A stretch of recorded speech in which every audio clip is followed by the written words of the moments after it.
What's going on, everybody? Welcome into another episode of Profit Picks. If you are new, we do always start this show by being transparent, and there was no show yesterday. There were no games. I talked it out on Tuesday by myself, and I couldn't really make a firm decision on the show, but I did make a little wager on over in that Commissioner's Cup game, and it was a disaster. So things have got a little chilly since I think what last Wednesday or Thursday, something like that. So I need to get back on track here today. When I say that, it sounds a little bit worse because it's been some days with no games, but still need to do a little bit better here. Vino, um, it's good to be back with you. How are you doing today? How's everything going for you? Things are good, Skee. Apologize to the chat for the technical difficulties the other day. Just couldn't find my couldn't get any hearing in my headsets. But today we're all good. I was somewhat with you the other night. I had the Minnesota Lynx first half total over 43 and a half. 20 in the first quarter looked okay, like we had a shot, but the second quarter, as you all know, turned into a disaster. 7 points. 15 straight possessions without a score, and that was the end of that. But the month of June was good. The month of June was 60% in the WNBA with plus 15 point something units. So still rolling pretty good in the W. And we got a nice card tonight. I happen to like a few things, so glad we're here to talk them out. Yeah, we have quite a bit to talk about today. Uh, let's get to it. 5 games. No need to waste any time. First, and let's get that eye screen back up. We'll do Sparks and Liberty. This one did open up 12 and a half for the Liberty. Is down as low as 10. I see on the eye screen here. Total open 169 and a half, and I see it up as high as 171. As far as who's available, we still have Cameron Brink out and John Cole Jones out. Those are the two who will be continue to be out for a while. But other than that, I mean, they got Phoebus back for the Liberty, and they got Alamon back for the Sparks. So pretty much as healthy as these teams are going to be in the near future. Um, Vino, these Liberty, I think it's 7 games now since they've covered one. They have not been playing good basketball. Um, they've looked kind of light on the boards. I think that's an area the Sparks thrive in. I think the line could be moving in the right direction here, Vino. Curious how you see it. Well, I think downfall for New York has been kind of twofold, maybe threefold. One, the absence of Jonquel Jones is immediately noticeable every game they play without her. She got hurt the first half of, I think, the Phoenix game back when they were at home, maybe 4 or 5 games ago, and they weren't right offensively after that. The poor shooting of Sabrina Ionescu, she's been bad offensively for maybe 4 straight games. I mean, it's kind of in that Caitlin Clark territory, field goal percentage wise. Both of those shooters who are usually very dependable haven't been dependable. And then I think you mentioned it, Leonie Phoebus is back tonight, and without her from the outside, I've often said about the Liberty, when I play their overs, it's because they have 5 starters that can shoot the three and they can play inside. And when you don't have Ionescu shooting well, when you don't have Jones available at all, and when you have Phoebus over playing Eurobasket, there goes 3 of your top options. And it makes their offense a little bit different. I'd be interested to see how Phoebus integrates back into the starting lineup here. We never know, right? It's always second-guess nature. Is it going to be a little bit disjointed, working her back in after playing overseas for a while? Or does it just become smooth right away? I'm not so sure. To your point, LA should be able to do a little bit of something inside. New York hasn't stopped anybody, Skee. Defensively, they had great defensive numbers until Jonquel Jones got hurt. And if you take their defensive numbers from that point on, they're not good.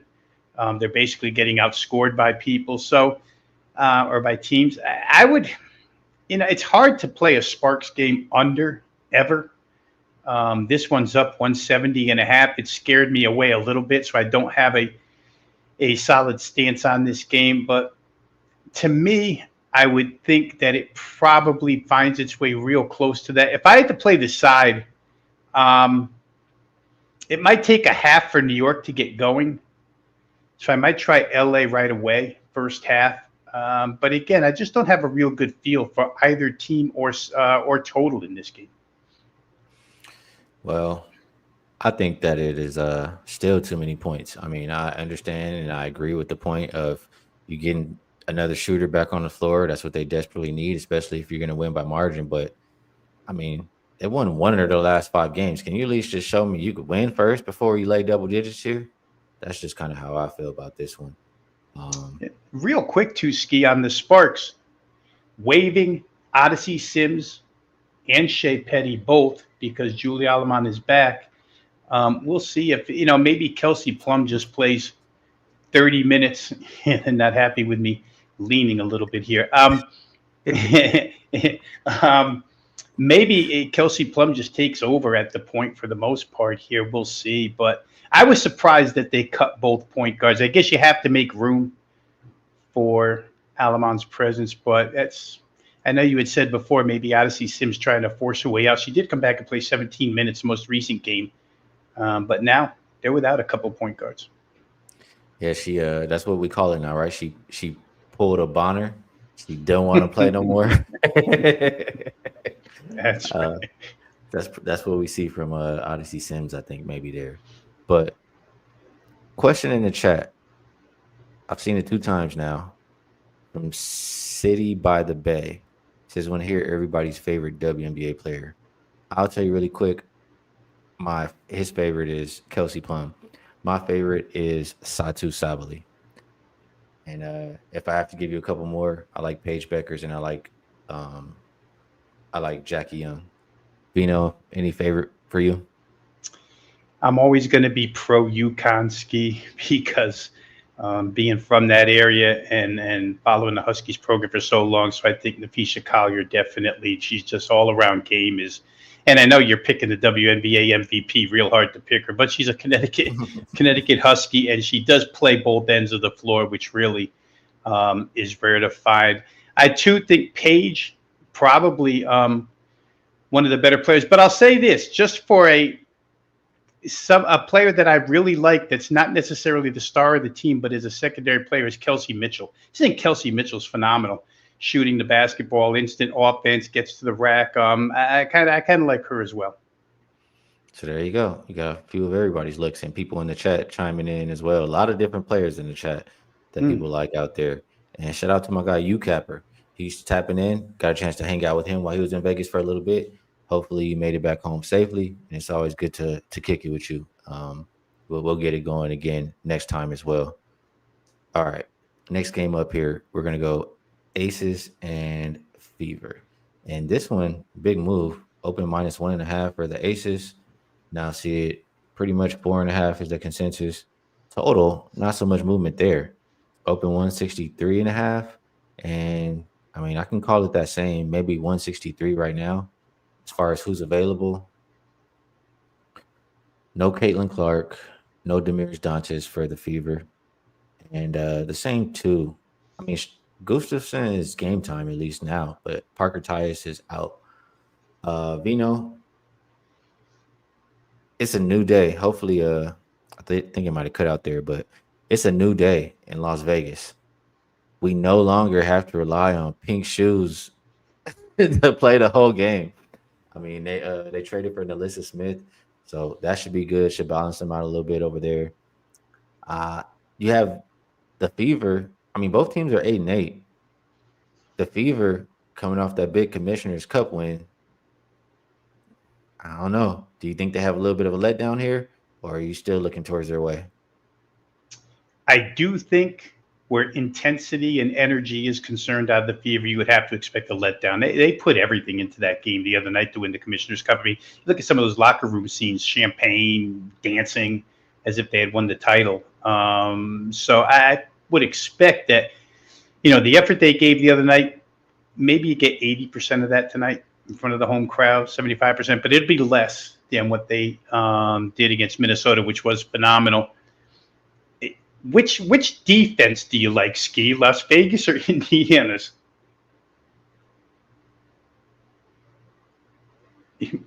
Well, oh my bad, I was muted there. I definitely do not trust the Fever defense. I know they played good in that last game, but I don't trust them to do it again here tonight. And I think the Aces are more focused. And I mean, before that last game, Becky was calling out their effort. Asia, when I see Asia, all I gotta do is look at Asia when she shows up to the arena, and I know what type of game it's gonna be. And so, when I saw those two things, I think the Aces are focused. I think they made that trade for a reason. They're supposed to be better than what they look like right now. I would trust them more on defense to answer your question, and I like them in this game. All right, so we trust them a little more. I don't trust either one of them yet. We'll see how Melissa Smith works out into that lineup. Las Vegas. Here's a bad matchup, and we'll see again. Her presence could make a difference here, but here's a bad matchup. Las Vegas, last in the league in points in the paint allowed. They give the most points in the paint of any team in the league, 38 per game. Indiana's number one scoring points in the paint. Be a key matchup here. So I think Indiana. I had said about Las Vegas that I'm going to fade their defense until further notice. I would still remain in that camp. They've given up 81, 81, 90, and 94 in four of their last five. The last game was a good one. But Leah Boston, Natasha Mack, and the backcourt, like I just said about Kelsey Mitchell, they get to the rim pretty good. And Ari McDonald, for anybody who's noticed, is playing really good basketball at the point for Indiana. She was good the other night. So I don't know that they really, of course, they missed Caitlin Clark, but I don't know if it's as pronounced as we thought it might have been. Pretty fast pace here. Teams are 5 and 6 in the league in tempo, so we'll probably get our opportunities. And if I just start to describe the Indiana defense, which you said you don't trust at all, they've given up 85 or more in five, or they had given up 85 or more in 5 straight games prior to that Minnesota game. And I'm going to say that the 59 they gave up against Minnesota is attributed way more to Minnesota missing shots than it is Indiana playing great defense. So I combo them together, and I look at that 162, and I think these Indiana Fever totals are low because of Caitlin Clark. 162 to me in an Indiana game just doesn't seem right. And the Aces, they scored 84 against Phoenix the other night, even though they gave up 81. That was a 165 final. I think this one gets over, Skee. I really do. I think 162 is just too low. It might have gone up since then, but when I played it this morning, it was 162. I think you're good up until 164, 165. So that's a play that I made. This particular game, fading both defenses over 162. I see in the chat, and I'm going to check this line now. Mark thinks the first half will be lower scoring, and I see he has 80 right here. I mean, I can understand that first half bet. Maybe you'll get some more points in the second half, but I mean, for one, it opened 81 and a half. It's down to 80. So a lot of people do agree on this, but down as low as 79 and a half, actually. But if I'm thinking there's a little bit of a Commissioner's Cup hangover for the Fever, probably likely is going to come in that first quarter, first half, as far as scoring is concerned there. So I think that's pretty interesting. I think that could be a good look from Mark there on the first half under Veno. Thinks full game gets up and over.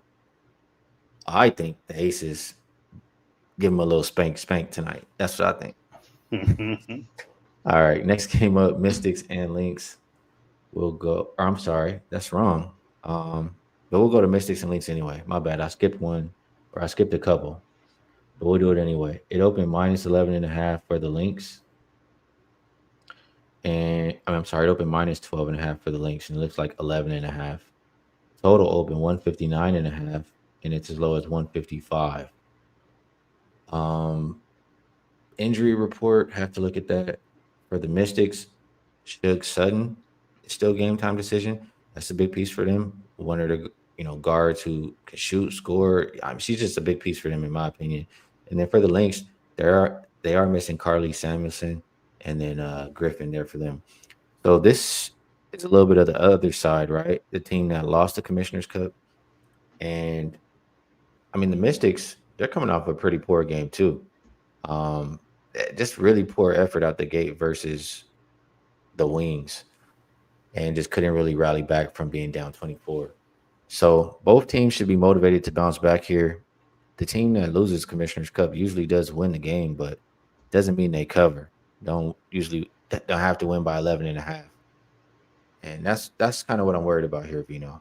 I do think the Lynx are the better team, but 11 and a half is just such a big number. I lean that way. curious if you can get to the window on that. Well, I can get to the window, but my focus on this game was singular, Skee. I just zero in on the Minnesota Lynx. I cannot believe what I saw shooting wise out of them. This is the number one offensive rated team in the league, number one in field goal percentage, number one in 3-point field goal percentage, and they run out there and score 59 points in a meaningful game on their home floor and have um, a two-quarter spread, the second and third quarters, where they go out there and they shoot. Where the heck's my number here? I'll tell you in a second. 25% from three in the second, 20% from three in the third. Overall, they shot 23% combined from the field in the second. It just doesn't happen with this team. The numbers were so bad. I can't see it happening again. For Washington, at least they have some justification. Brittany Sykes didn't play, and then Suge Sutton got hurt. So their starting backcourt last game was really, it wasn't available for 40 minutes, and I can understand why Washington's offense was deterred a little bit. But I don't think there's any defense in this particular league that's good enough to stop a motivated Minnesota offense. And I can't think of a better spot for them to be motivated to get back on track and score points here. The total was 83.5, went down to 82.5, and then came back to 83.5. That's where I played it. I think they can get to 84 pretty easily in this game. You're asking for 21 a quarter out of a team that scores basically when they want to. And there's a kind of a double atonement spot, so to speak. Of course, you want to get back on your home floor in front of your home fans to make up for what happened Tuesday night, but they also lost in Washington. They didn't have Nafisha Collier 9 days ago when they played, but Washington beat this team 68-64. You know, at that point, Skee, it was the worst offensive performance of the year by Minnesota. They bounced back the very next game against Atlanta and scored 96, 86 in regulation, 52 in the first half. That's kind of what I'm playing here, too, as I saw that bounce back and think you'll get the same type of bounce back after what now is their worst offensive performance. Again, you stay at home. I think it's their third in a string of 5 consecutive home games. They're going to be home for a while, and they're going to be playing a lot now through Sunday. But I think Minnesota, regardless of which way the game goes, whether or not Washington hangs with them or they don't, I just think Minnesota is going to get to 84 points tonight, so that's the way I played it. Yeah, I mean that sounds very, very doable. I'll tell you that. I worry in this game for the Mystics. Now I think about it, like it could be one of those games where the Lynx are a little bit more in rhythm. I mean, the Mystics have been off for what, 4 days now. Lynx just playing the other day and coming off a bad shooting night could be quick. You know, eh, how do I say progression as far as shooting better. Um, in this game here, and I could see the Mystics coming out rusty, and they already didn't look good in that last game versus the Wings. So the more I think about it, the more I like the Lynx. Um, Dan says it's a revenge game as well. Right. I didn't look at that, but I mean, I guess there are even more reasons. Yeah, they lost on June 24th. 60. I remember that game now. 68, 64. Yeah. I mean, and I think that game was without fee, if I'm not mistaken. But yeah, a revenge spot, bounce back spot seems pretty like it's screaming Link's trifecta, like Dan is saying here in the chat. We'll see if it comes to fruition. All right, next game we will get back to Seattle and Atlanta here. Opened up -1 for Atlanta. We've seen a flip of favorites, 1.5 now for the Storm. Total open 162.5, and it looks like 150. I mean, it's as low as 157.5. Take a look at the injury report for the Storm. I don't see anybody on there. For the Dream, very meaningful. Ryan Howard is going to be missing this game, and I expected her to.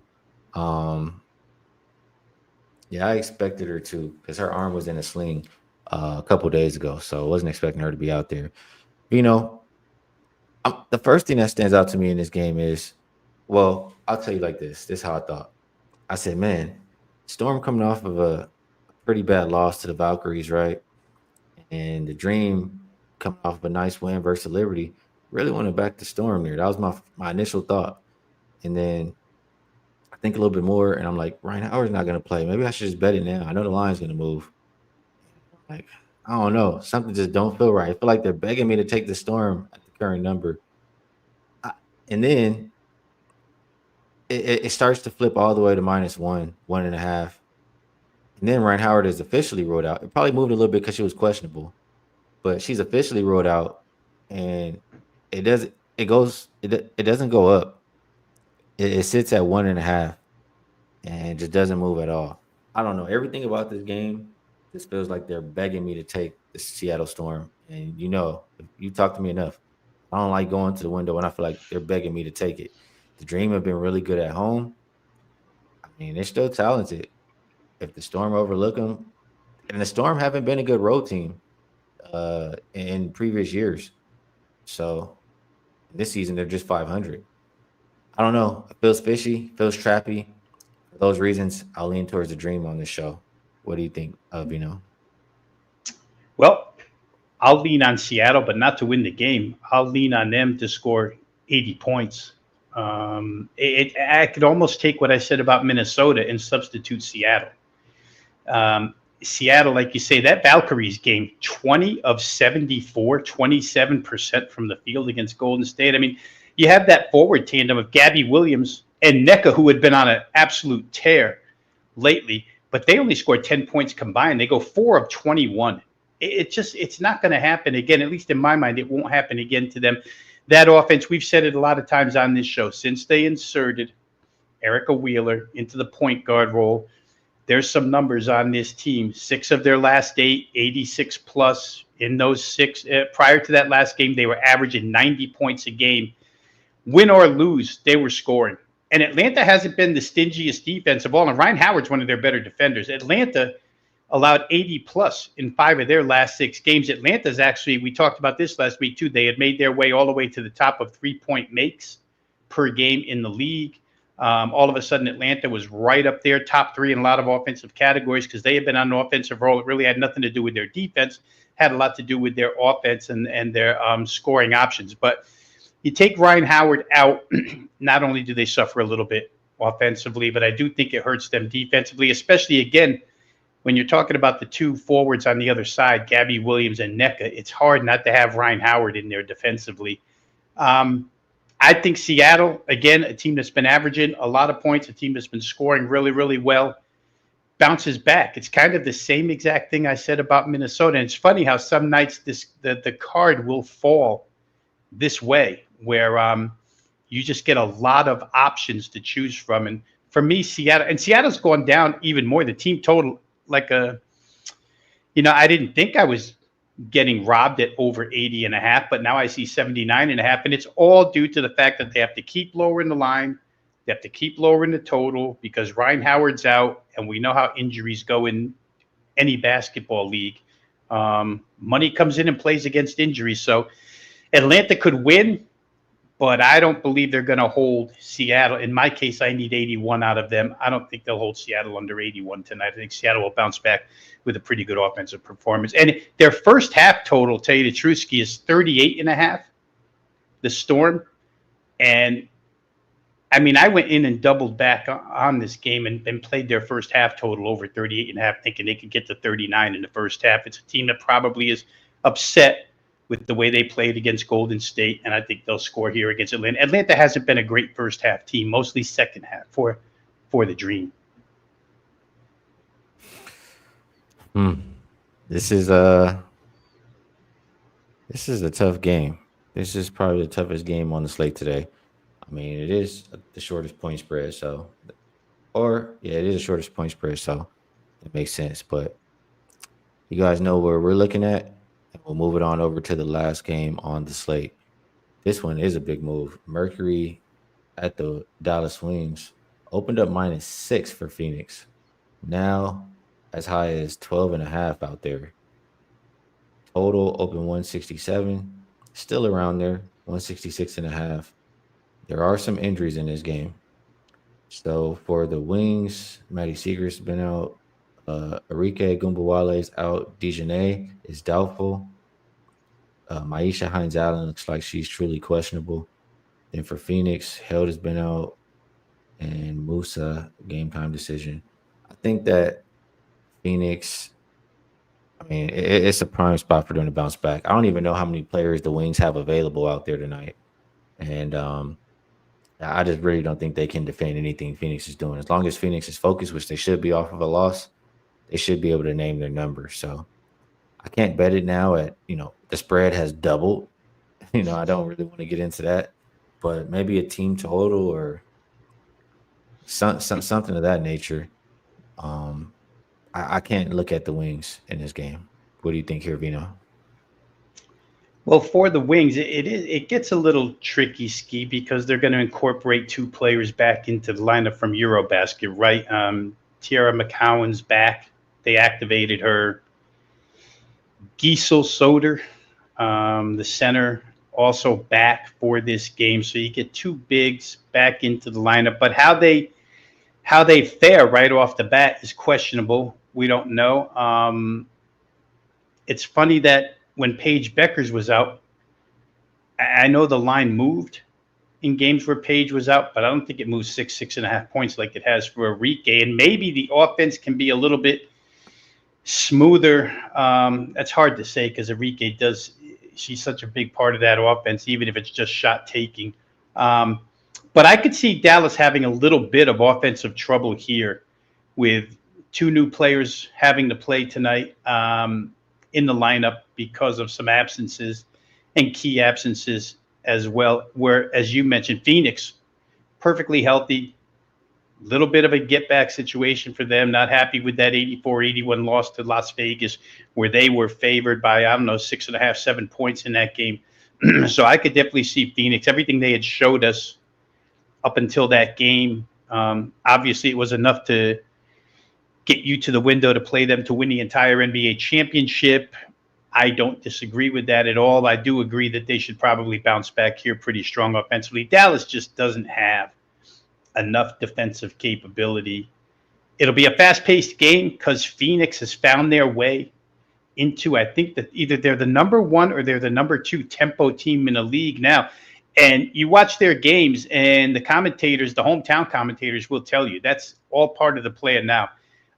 They tried to speed up Las Vegas the other day. It kind of worked, but they just didn't shoot well enough to win. So I'd find some way to play Phoenix here. I haven't yet, but it wouldn't be laying 12.5. It's just, even though, this team has the capability to get to 95, and maybe once you get to 95, a 95-81 game, something like that is a cover. So it's hard to eliminate that possibility entirely, but I'd probably find a way to play Phoenix. Well, I think that way should probably just be that team total. I mean, I'm looking here. For one, I mean, I'll start with the history. I know the players change, but one thing doesn't change. Dallas defense is always ass. It doesn't change year after year after year. 93 for Phoenix last game versus Dallas. 100 the time before that. 104 before that. 97 before that. 92. You get the point. They put up 90 plus versus this team every time they see him just because the defense is so terrible. It doesn't matter who the players are for Phoenix. Dallas defense is just so terrible they can score. Phoenix is coming off of a down game. They lost. They scored 81. But prior to that, 106 versus the Liberty, 107 versus Chicago, 89 versus the Liberty. Team total is 88.5 tonight. I mean, man, I feel like Dallas can give that up in their sleep. Any last thoughts on that, Vino, before we move it over to Yeah, best a bets? couple of things, because when you said it doesn't matter who the players are, it probably matters that Satu is coming back to Dallas for the first time this year. They played Yeah. in Phoenix the first time, so she may want to, and her teammates love her, so it may just be a run it up type of game. It's the first of back to backs between these two. They don't play for another 4 days, but they will play this game right back again in Phoenix on the 7th. So they're both in that back-to-back against each other situation. But I would think with Sabali coming back to Dallas, that only increases the thought process of Phoenix scoring a lot of points here. Whether you want to play props, I mean, if you want to play props, probably get in on Satu. I'm sure she'll have a big night. Um, but Phoenix, in general, it's a team that likes each other, and it's a team that probably wants to go out for their teammate and do some damage in Dallas tonight. Yeah, Satu's petty too. She definitely want to have a good night back there in Dallas. I don't know why I just had a random thought about it was some interview or something, and she was like, "I don't eat wings anymore." That's petty. Yeah. Giving up wings, that's tough. Oh man, yeah, I think she'll have a good night tonight. All right, that's all the games for today. So actually, before we move it over to best bets, we do a little bit of promo. We'll get to see this one more time here, Vino. you know. Let me remove this ticker. The 4th of July. I think last time because 4th of July is tomorrow, and there are no games tomorrow anyway. So yeah, 4th of July blowout sale. You can get 7 days of all access or flex picks where you can pick a different handicapper each day. You can try me one day, try Rob one day, however you would like to do it. You can do it for only $69 for this 4th of July sale. If you would like to rock with us a little bit longer, they did put a deal together for both Rob and my WNBA season. The original season price is I believe it's 250, somewhere around there for one. So it's pretty much just like 49 more dollars to get the second person. It comes out to under $3 a day. And you can get these games, these lines before they move. Um, as soon as we send them out, you will get them in your email. So that's how you can be involved. And I'll put it back up there. The link to both of our profiles are on the bottom of the screen right there. Now, with that said, Vino, we'll move it over to best bets. I'll ask you if there's anything I missed, if there's anything else you would like to promote, and if you have a best bet for the show, we'd love to hear it. If you don't, it's all good. Yeah, real quick, just on the combo package that they put together for Skee. There's a lot of WNBA left. I was just reading the promo type as you had it posted up there. 112 days at the time when they opened this pack, so maybe 110 days left of WNBA basketball, which is a ton of time. So you want to get in. You guys hear us on this on Skee's show every day. Go ahead and hop in. My month of June was pretty good here, plus about 15 units, 60%. So just a thought, if you want to get involved with the plays and get them as soon as we release them, like Skee said, hop on that package. Now, Careful, Vino. Careful. hop on that package. Where are you, Casey? Oh my God, Rob. I can't get through a show without There she is. saying something. Yep. Oh my God. Two boys in one package. Yeah, there you go. Um, wow, she makes it hard to focus because I catch myself with this stuff. I'm going to go back to the Minnesota game. I really think Minnesota bounces back on their home floor. What we saw the other night was just not Lynx like. Terrible offensive performance. And you just don't expect back to backs out of them. It's a professional team in every regard. And I think 84 points against Washington is just not a lot to ask. Washington's been on the road for a while, too. If you just go back and check, it's only 3 road games, but they've been there since like the 26th of June, just traveling around and waiting for this game to be played as well. So I'm going to use that as the best bet on the show, Skee. Minnesota Lynx team total over 83.5. I like it. And man, the chat's going crazy. Yeah, I can imagine. That's why I don't look at it. I want to try to give a best bet, or I like to give a bet. I give bets that I've actually placed, and the two bets that I have right now have moved. And I mean, I like to give you numbers that I've taken. I'm looking at a few more, and just give me 1 second here. I'll on this show on Profits Picks, we'll hold up the show for a second to make a Yeah, bet. we definitely will. To open up our wallet and go to the window and make a bet. We'll take a second. Bear with me. I'm looking for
Says Skee still on Cox Internet. Yeah, my fault, you guys. I don't know if Vino is still here. Vino's still here. That's my bad, man. Cox, man. You guys know how it goes if you've been around. I couldn't even finish looking at my bet. All right, you guys know what I want to make my bet. We'll just leave it like that before I get kicked off again. I'm looking for 88.5 for Phoenix team total over, and I think it's very doable. We've done it the past 5 times they've played each other. I told you how bad Dallas defense is, and Phoenix been hitting this mark every game or the past few games lately, besides the previous one. So that's what I'll leave you guys with. Vino, my bad for leaving you hanging. I always appreciate you taking the time to do the show with me. Anything else you got before we get out of here? No, because while you were out of commission there, I started reading the chat, and Jesus, I mean, she does say she can't hop on both, but there's some action going on in the chat. It's pretty funny. It's why I can't look at it during the show. You guys are all right.